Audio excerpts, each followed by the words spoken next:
Praise the Lord. Hallelujah.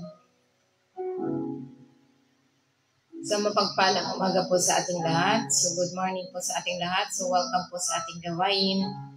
So the Word God's Faith and Life Ministry live stream YouTube channel. So mapagpalang umaga po sa ating founder ng The Word God's Faith and Life Ministry kay Pastor Alfred Islam, sa buong pamilya at mga members, viewers, subscriber. Good morning po sa ating lahat. So welcome po sa ating gawain. So the Word God's Spirit and Life Ministry live stream YouTube channel, Facebook channel. So sa mga pagpalang umaga po. At ganoon din sa Cebu kay Pastor Say Pinote, sa Bohol kay Pastor Chupi Luyumo ng Bohol, at sa Claveria, Ani kay Pastor Gio Kasalamat sa kanyang assistant kay Pastora Perla Catarata. So good morning po sa ating lahat. So welcome po sa The Word God's Faith and Life Ministry live stream, Facebook channel, and YouTube channel. So isang mapagpalang umaga po sa ating lahat. At isang mapagpalang umaga din po sa lahat ng mga viewers, subscriber ng The Word God's Faith and Life Ministry, lahat ng mga members ng San Isidro Homes Cabuyao. So good morning po sa ating lahat. So welcome po sa ating gawain sa The Word God's Faith and Life Ministry live stream YouTube channel. So isang mapagpalang umaga po. At ganun din sa Claveria, Matki kay Pastor Bernie Sinagunya, sa lahat ng mga members, viewers, subscriber. Good morning po sa ating lahat. So isang mapagpalang umaga po sa ating lahat. So welcome po sa ating gawain sa The Word God's Faith and Life Ministry live stream YouTube channel and Facebook channel. So tayo po'y manalangin upang mayanda natin ang ating sarili sa magandang balita.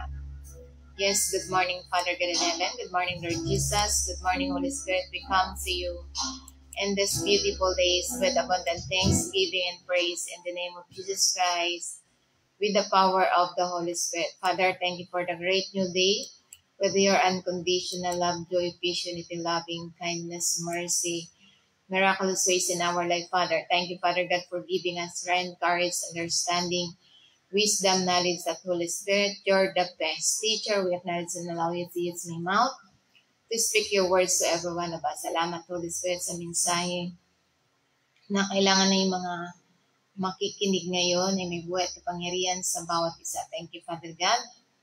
Thank you, Lord Jesus. Thank you, Holy Spirit. All the glory and honor belongs to you. In Jesus' name we pray. Amen. Praise the Lord. Purihin ng Panginoon. So, ang ating pong pagninilay-nilayan na magandang balita, naramdaman mo ba na ang mundo ay napakadilim, napakasira at puno ng kasamaan, na marahil ay lumalayo na ang Diyos sa kanila? O nagtataka ka ba kung bakit nangyari ang masasamang bagay kung ang Diyos ay buhay at nasa kanyang trono? So, hayaan kong sabihin ko sa inyo ngayon na ang ating Diyos ay tunay na hindi patay. Siya ay buhay, siya ay nag-aari, siya ay kumikilos sa ating buhay sa mundong ito. Nakikita man natin o hindi, ang Diyos ay buhay sapagkat ito yung pagninilay-nilayan natin, mga dahilan na alam natin na hindi patay ang Diyos, isang buhay na Diyos, aktibo at kasalukuyan. So, ibig sabihin, present siya. So, ibig sabihin, hindi tulad ng mga ginagawa ng sanlibutan ngayon, sinasabi nila na ang Diyos daw ay patay. So, sa totoong, sa Biblia, so ito yung mga dahilan na alam natin na hindi patay ang Diyos sapagkat sinasabi niya rito sa banal na kasulatan sa Revelation 1 verse 18, I am he who lives and was dead, and behold, I am alive forevermore. Amen.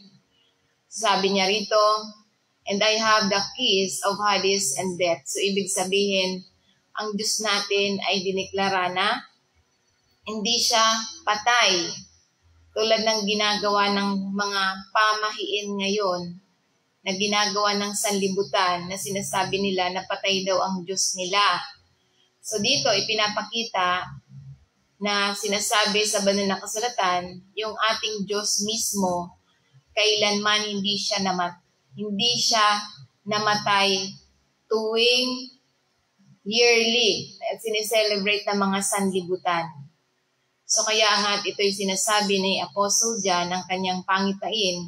Ito isang deklarasyon ng ganap na otoridad ng tagumpay ng ating Panginoon Kristo, hindi lamang sa kamatayan kundi sa lahat ng bagay na nagbabanta o nagbibigkis sa atin. Hawak niya ang susi, ibig sabihin siya ang may ganap na kontrol sa buhay, kamatayan at kawalang hanggan. So ibig sabihin siya ang Diyos na buhay na nagpapaalala sa atin na ito'y makapangyarihang paalala ng banal na kasulatan na dahil buhay ang Panginoon Kristo, mayroon tayong pag-asa, katiwasayan at buhay na walang hanggan sa pamamagitan lamang niya. So ibig sabihin, ang Panginoon Kristo once lang namatay 2,000 years ago ang nakalipas, hindi yung yearly na mag-celebrate ng kamatayan. Hindi tulad ng ginagawa ng sanlibutan ngayon na sinasabi nila na patay daw ang Diyos. So, nangyari lang yon 2,000 years ago ang nakalipas. Nung siya'y nagtagumpay sa krus, siya'y muling nabuhay. So, ibig sabihin, hindi taon-taon. So, kaya nga ito'y sinasabi sa Acts 17 verse 28, sapagkat sa Kanya tayo nabubuhay at kumikilos at mayroon tayong pagkatao. Gaya ng sinasabi ng ilan, sa inyong sariling mga makata, kami ay Kanyang supling. So, ibig sabihin, ito yung sinasabi na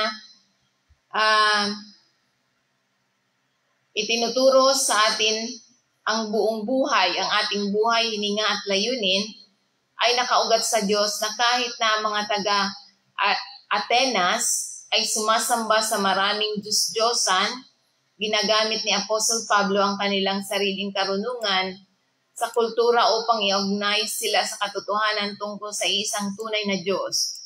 So kaya nga ito'y sinasabi na isang magandang paalala ng ating pagkakakilanlan, lakas at bawat sandali na meron tayo ay pinapanatili ng Panginoon. So kaya nga ito'y sinasabi sa Job chapter 19 verse 25, alam kong buhay ang aking manunubos at sa wakas ay tatayo siya sa lupa. So ibig sabihin, ito yung declaration na napakalakas na pagpapahayag ng pananampalataya mula kay Job na sinasabi sa gitna ng kanyang pagdurusa at pagkawala kahit na ang lahat ng bagay ay nasa paligid niya ay naglalaho.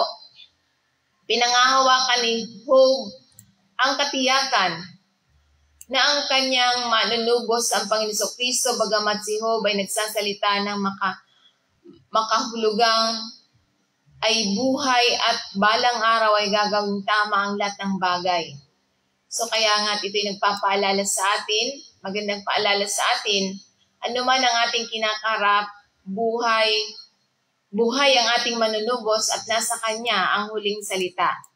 So kaya nga ito'y katunayan na ang Diyos ay hindi isang malayong Diyos. So malapit siya sa atin, hindi siya patay. Kapag ipinahid natin na ang Diyos ay hindi patay, ang ating pinagtitibay. So siya ay buhay, aktibo at makapangyarihan sa ating mundo sa ngayon.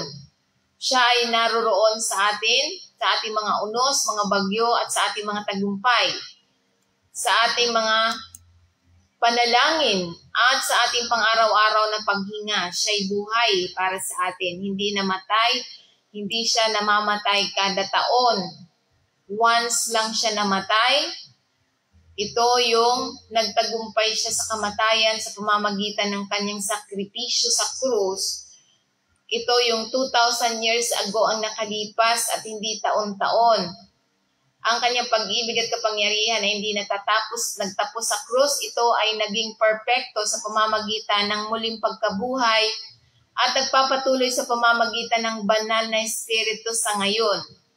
So, ibig sabihin, ang Diyos natin ay buhay, hindi siya namatay, hindi siya patay. Yung namatay lang sa kanya, yung once lang siya namatay, yung katawang tao niya namatay siya nung siya ay 2,000 years ago ang nakalipas at hindi ito pinagdiriwang taon-taon gaya ng kaugalian ng iba. So wala po sa Biblia. So kaya nga ito yung sinasabi sa magandang balita, dahil tayo ay spirit, ang Diyos ay espiritu, kailanman hindi namatay ang kanyang espiritu. Ang kanyang katawan ang namatay 2,000 years ago ang nakalipas at hindi taon-taon sineselebrate. Kaugalian lang yan ng mga reliyoso or mga reliyon. So kaya nga tayo magbasa ng Biblia para maunawaan natin. So kaya nga ito yung mahalagang mensahe na ang kanyang mga pangako, kapangyarihan at presensya ay nananatiling totoo ngayon gaya na noong mga araw ni na Abraham, Moises, David at Pablo. So kaya nga, ito yung mga dahilan na alam nating hindi patay ang Diyos, isang buhay na Diyos, aktibo at kasalukuyan. Reason we know God is not dead, a living God, active and present. So dahil una, siya ay nabuhay siya mula sa mga patay. So ito yung once lang siya namatay, 2,000 years ago ang nakalipas at hindi taon-taon. Hindi siya namamatay taon-taon. Yan ang dapat nating tandaan. Magbasa po tayo ng Biblia para hindi po tayo malinlang ng mga nagtuturo sa atin. So kailangan magbasa po ng Biblia para hindi po kayo nag-celebrate ng taon-taon ng kamatayan ng Panginoon Kristo. So isang beses lang siya namatay at yan ay 2,000 years ago ang nakalipas. Nung siya'y namatay at muling nabuhay sa pamamagitan ng pinakadakilang katibayan na ang Diyos ay buhay. So hindi siya namamatay kada taon. So kaya nga ito'y mahalagang mensahe na dapat alam natin, tulad ng ginagawa ng ilan na sineselebrate nila yung sakripisyo ng Panginoon Kristo na yung iba, sinasaktan nila ang kanilang sarili. Nagpipenitensya sila. So sayang lamang ang kanilang ginagawa. Sabi nga ng banal na kasulatan, walang kabuluhan ang paggawa ninyo, ang pagsamba nila sa akin, na isinasabuhay nyo yung mga utos sa mga tao at hindi salita ng Diyos. So kailangan po tayo magbasa ng Biblia para hindi po tayo maninlang. So kaya nga ito'y sinasabi sa 1 Corinthians 15 verse 20, ngunit ngayon ang Panginoon Kristo ay muling nabuhay mula sa mga patay at naging unang bunga ng mga natutulog. So ibig sabihin, once lang siya namatay. 2,000 years ago ang nakalipas, siya'y namatay at muling nabuhay. So hindi gaya ng sineselebrate ng mga tao ng sanlibutan na wala sa Biblia, sineselebrate nila ang kamatayan ng Panginoon Kristo yearly. So wala po sa Biblia. So kaya nga ang salita ng Panginoon nasa Biblia, kaya nga magbasa po tayo para hindi po tayo malinlang. Kasalanan po yung ginagawa kapag hindi sinusunod ang salita ng Panginoon. Nasa puso ng mananampalatayang Kristiyano ang muling pagkabuhay ng Panginoon Kristo ay totoo at ginagarantiyahan nito ang muling pagkabuhay sa lahat ng pag-aari niya. Sa pamamagitan ng pagtawag sa Panginoon Kristo ang mga unang bunga, si Apostol Pablo ay gumamit ng termino ng pag-aani, ibig sabihin ang Panginoon Kristo ang unang bumangon at marami pang mga mananampalataya ang susunod. So kaya nga ito'y mahalagang mensahe na dapat tayo nagbabasa ng Biblia para hindi tayo malinlang ng mga nagtuturo sa atin ng mga kasabihan o mga katang-isip lamang. Wala sa Biblia, ang kanilang isinasabuhay. Kasalanan yung mga nagsasabuhay ng wala sa Biblia. So kaya nga ito yung sinasabi na ito isang pangako ng buhay na walang hanggan at tagumpay laban sa kamatayan, batay sa katotohanan na ang ating tagapagligtas ay buhay. So tagapagligtas natin ay buhay, hindi siya patay. Hindi siya patay kada taon, at tulad ng ginagawa ng ilan na sineselebrate ang kamatayan ng Panginoon Kristo taon-taon. So, hindi po siya namamatay taon-taon. Yan po ang dapat nating tandaan. Isang beses lang siya namatay, 2,000 years ago ang nakalipas, at hindi dapat sineselebrate na pinapahirapan nyo ang yung sarili na yung iba na nakakita ako sa Facebook na sinasaktan nila ang kanilang sarili. Penitensya daw. So, hindi ikaw dapat ang gumawa niyan dahil ang Panginoon Jesucristo ang pinahirapan para tayo hindi mapahirapan. So, yan yung sakripisyo na ginawa ng Panginoon Jesucristo once para tayo iligtas. So, ano pa ang tinuturo sa atin? Pangalawa, siya ay buhay, active, and present. So, ibig sabihin, gumagawa pa rin siya ng mga himalang sa ngayon. So, ang mga taong pinagaling pa rin, pinalaya at binago ng kanyang kapangyarihan. Ang mga patotoo sa buong mundo ay nagpapahayag ng kanyang patuloy na gawain. So, kaya nga't sinasabi niya sa Hebrews 13 verse 8, Jesus Christ is the same yesterday, today, and forever. So, ibig sabihin, hindi siya nagbabago. Siya rin yung kahapon, ngayon, at magpakailanman. Ibig sabihin, ito yung katotohanan. Ang isang mundo kung saan napakaraming pagbabago. Ito ay nagpapaalala sa atin na ang Panginoon Jesucristo ay nananatiling pareho, hindi nagbabago, at siya'y tapat. Ang kanyang pag-ibig, ang kanyang mga pangako, ang kanyang kapangyarihan, ang kanyang biyaya ay tiyak ngayon tulad noon nung nakaraan at mananatili silang gayon hanggang sa walang hanggan. So yan ang sinasabi sa banal na kasulatan. Ito yung makapangyarihang mensahe na nagdudulot ng kapayapaan kapag ang buhay ay walang katiyakan. So ano pa ang tinuturo sa atin? Ano yung alam natin ang Panginoon Jesucristo, ang Diyos ay buhay. Pangatlo, creation declares His glory. So ibig sabihin, ipinapahayag ng nilikha ang kanyang kalwalhatian. So bawat pagsikat ng araw, pagbabago ng panahon, kagandahan ng kalikasan, lahat ay nagpapahayag ng katibayan ng isang buhay na lumikha. So buhay ang Diyos natin, hindi siya patay. Kaya nga, mali yung mga kaugalian. Wala sa Biblia na mag-celebrate ka ng kamatayan kada taon. Once lang siya namatay, 2,000 years ago ang nakalipas. Ang sinasabi sa banal na kasulatan, Psalm 19 verse 1, ang langit ay nagpapahayag ng kalwalhatian ng Diyos at ang kalawakan ay nagpapakita ng kanyang mga gawa. So, ibig sabihin, ito yung napakagandang paalala na ang nilikha ng Diyos ay patuloy na nagsasalita sa kanyang kadakilaan. So, bawat pagsikat ng araw, bawat bituin sa kalangitan sa gabi, bawat ulap na gumagalaw, lahat ng ito ay isang patotoo sa kanyang kapangyarihan at kalwalhatian sa paglikha. So kaya nga ito'y sinasabi sa magandang balita na si Haring David na sumulat ng salmo na ito ay mahalagang sinasabi kung sakaling mag-alinlangan ka sa presensya ng Diyos, tumingala ka lamang, ang paglikha mismo ay nagpapapuri sa Kanya. So kaya nga ang Diyos natin ay buhay at hindi siya patay. So yan yung sinasabi sa banal na kasulatan. Kailangan natin magbasa tayo ng Biblia para hindi tayo malinlang ng mga tao na isinasabuhay ngayon ang kamatayan ng Panginoon. Wala naman sa Biblia. Once lang siya namatay at hindi dapat kada taon. So kaya nga ito'y sinasabi sa banal na kasulatan, ano pa ang tinuturo sa atin? The Holy Spirit lives within believers. So, ibig sabihin, ang banal na Espiritu ay naninirahan sa loob ng mga mananampalataya.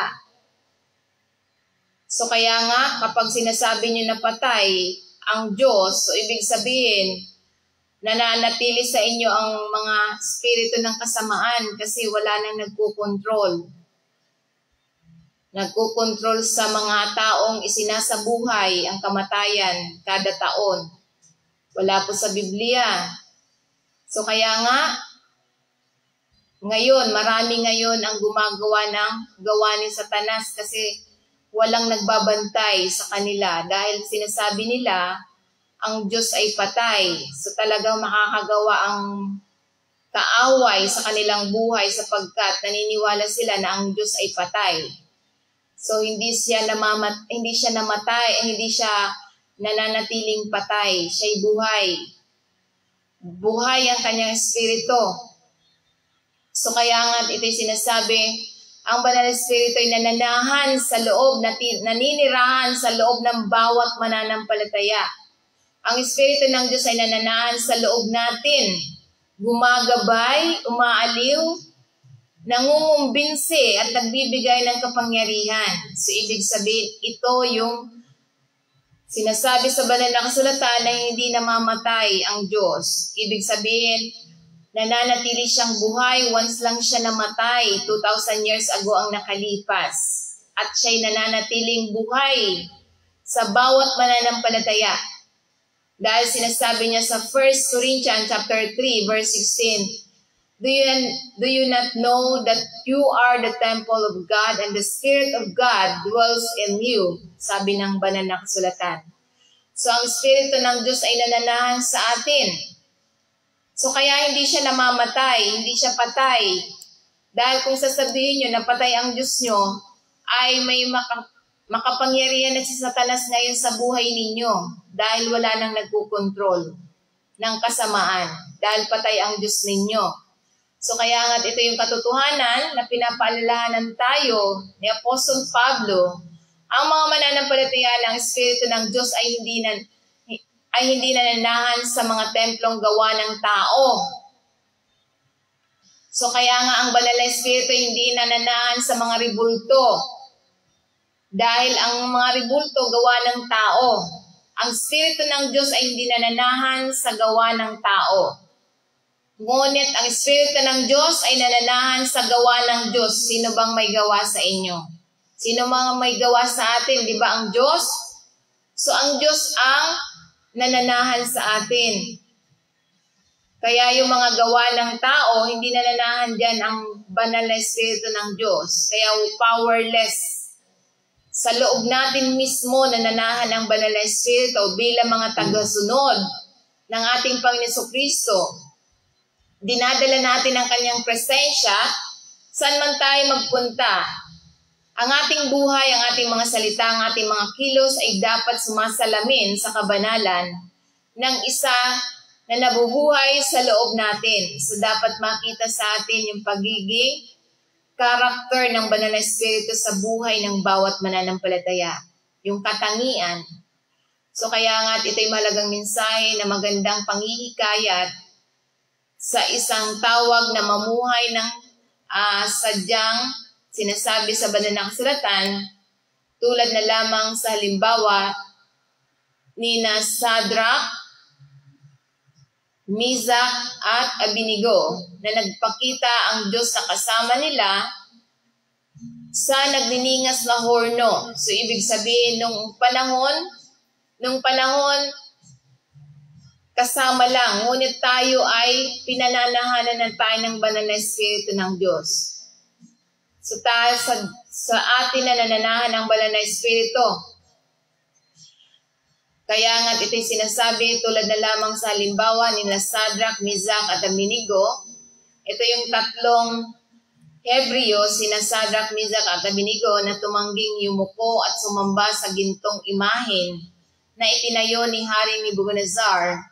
Bilang tugon, inutos ng hari na ihagi sila sa nagningas ng pugon na pinainit ng 7 beses na mas mainit kaysa karaniwan. So dahil dito, ang kanilang pinakadakilang pagsubok, isang himala ang nangyari. Kaya nga sinasabi sa Daniel chapter 3, verse 25, narito, nakita ko ang 4 na lalaki na naglalakad sa apoy, walang gapos at walang pinsala. At ang ika-4 ay parang anak ng mga Diyos. So, ibig sabihin, dahil sa pagsunod nila sa Panginoon, sila ay himalang iniligtas ng Diyos. Hindi lamang sila iniligtas ng Diyos mula sa apoy, ngunit sila ay pumasok siya dito kasama sila. So pumasok ang Diyos kasama ng tatlo. Kaya nga, buhay ang Diyos sa bawat sumasampalataya. Hindi siya patay. Dahil ito yung, we know God is not dead, a living God, active and present. So kaya nga tulad na lamang din sa halimbawa ni Pablo at Silas sa kulungan, sa bilangguan, nagdulot ng lindol ang Diyos at pinalaya sila. So kaya nga ito yung isang halimbawa pa, sila Pablo at Silas ay ibinalanggo dahil sa pangangaral tungkol sa ating Panginoon Kristo at pagliligtas sa isang batang babae mula sa masamang espiritu, kahit na sila ay binugbog at ikinadena sa pinakamalalim na bahagi ng bilangguan, pinili nilang manalangin at sumamba. At pagkatapos ay isang himala ang nangyari. So, kapag tayo ay nanalangin at sumamba, may himalang mangyayari. Tulad nila Pablo at Silas, sa kabila ng kanilang kalagayan, sila ay nagpurit sumamba sa Panginoon. Kaya nga sinasabi sa Acts 16 verse 25, mga hating gabi sina Pablo at Silas ay nanalangin at tumawit ng mga himno sa Diyos at iba pang mga bilanggo ay nakikinig sa kanila. So biglang nagkaroon ng napakalakas ng lindol, anupat na yanig ang mga pundasyon ng bilangguan, sabay-sabay na bumukas ang lahat ng pinto ng bilangguan at ang mga tanikala ng lahat ay umalas. So kaya nga ito'y sinasabi na ito yung nangyari. Ang sandaling ito pagkatapos mabilanggo nila Pablo at Silas dahil sa pangangaral ng Ebanghelyo, sa kabila ng kanilang mga kalagayan, pinili nilang sambahin ang Diyos sa pinakamadilim na panahon at makapangyarihang tugon ang Diyos sa pamamagitan ng isang lindol na yumanig sa bilangguan at nagpalaya sa kanila. So kaya nga, kapag ang mga tao ay mayroong mga pinagdadaanan ng mga pagsubok tulad nila Pablo at Silas, gagawa ng himala ang Diyos sa buhay mo kung ikaw ay sasampalataya. Magsamba ka at magpuri sa Panginoon sa kabila ng mga mahirap na kalagayan. Ito yung mangyayari na tayo ay maliligtas. So kaya nga ito'y isa hindi makakapanipaniwalang paalala na ang pagsamba at panalangin ay maaaring makaputol sa mga tanikala. Ang pagsamba at panalangin, ito ang tayo magtatagumpay. Kaya nga kapag pinuri natin ang Diyos kahit na sa pinakamahirap na kalagayan, inaanyayahan natin ang kanyang presensya, kapangyarihan sa ating sitwasyon. So kaya nga biglang nagkaroon ng napakalakas na lindol at ang mga pundasyon ng bilangguan ay nayanig at sabay-sabay nang bumukas ang lahat ng pinto ng bilangguan at ang mga tanikala ng lahat ay nakakalas. So kaya nga ito yung mahalagang mensahe na ang Diyos natin ay buhay at hindi siya patay. Living, active, and present. So once lang siya namatay, 2,000 years ago ang nakalipas.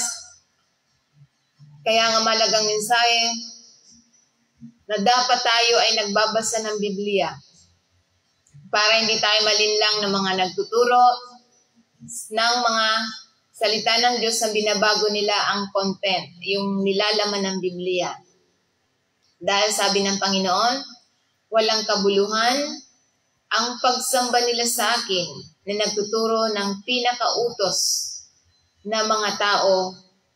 So kaya nga ito'y mahalagang mensahe na huwag tayong gagawa ng pagsamba or ginagawa natin mga ritual tulad ng ginagawa ngayon na sinasabi ng sanlibutan, patay ang kanilang Diyos sa ngayon.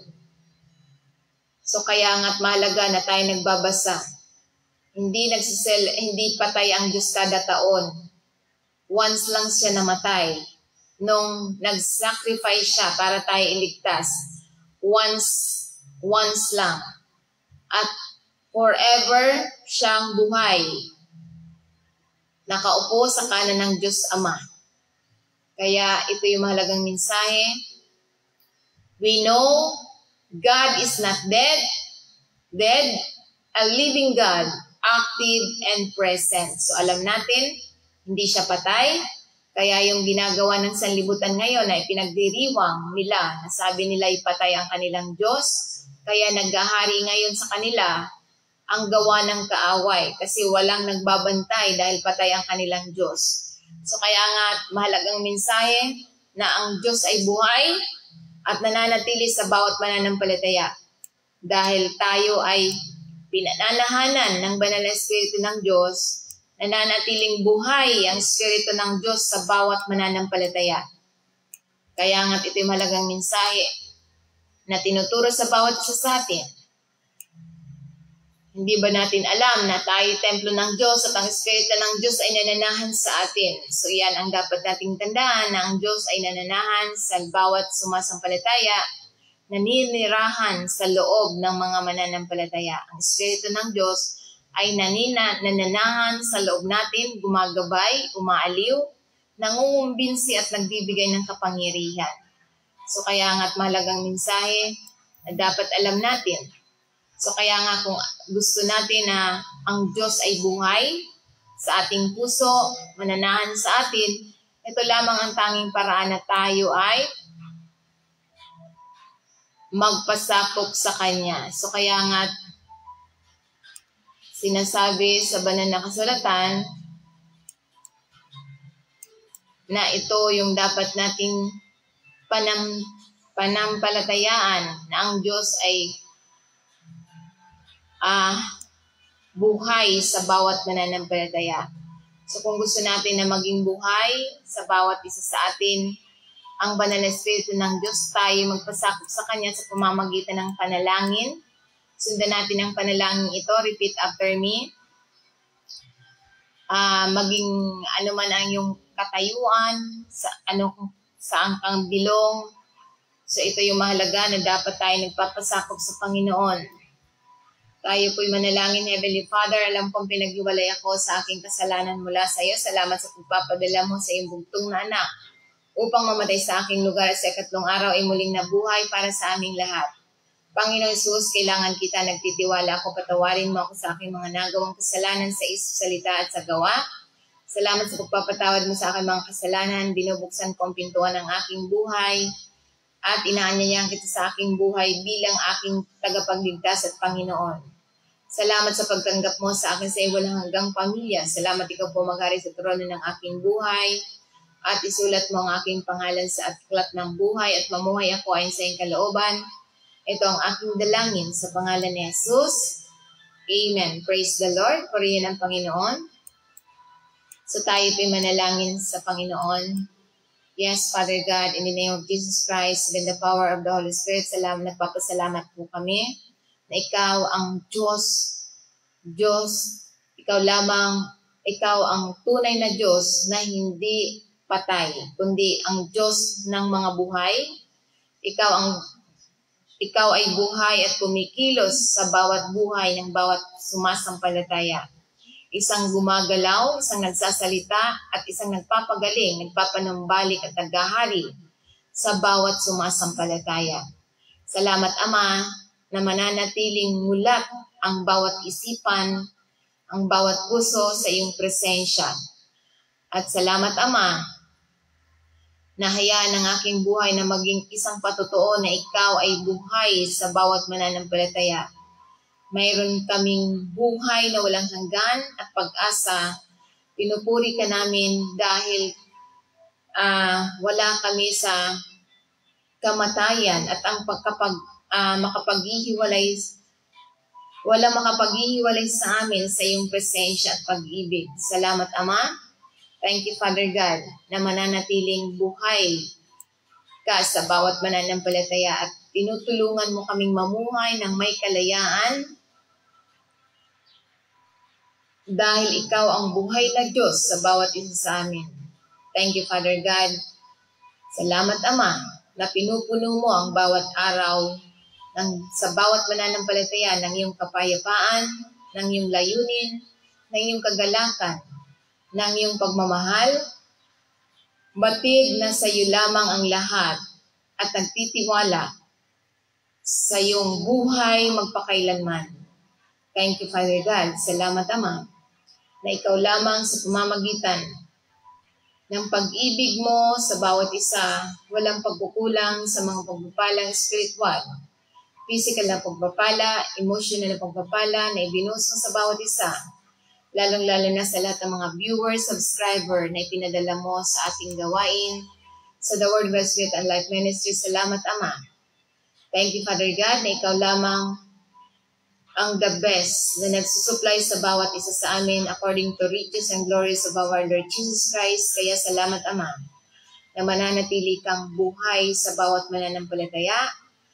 Thank you, Father God. Thank you, Lord Jesus. Salamat, Ama. You're the best shipper. You're the great physician. You're the best provider. Thank you, Father God. Thank you, Lord Jesus. Thank you, Holy Spirit. All the glory and honor belongs to you. In Jesus' name we pray. Amen. Praise the Lord. Purihin ang Panginoon. So good morning po sa ating million viewers, Doña Edna Soriano. So good morning and God bless po sa ating lahat. Ingat po tayong lahat. Bye for now.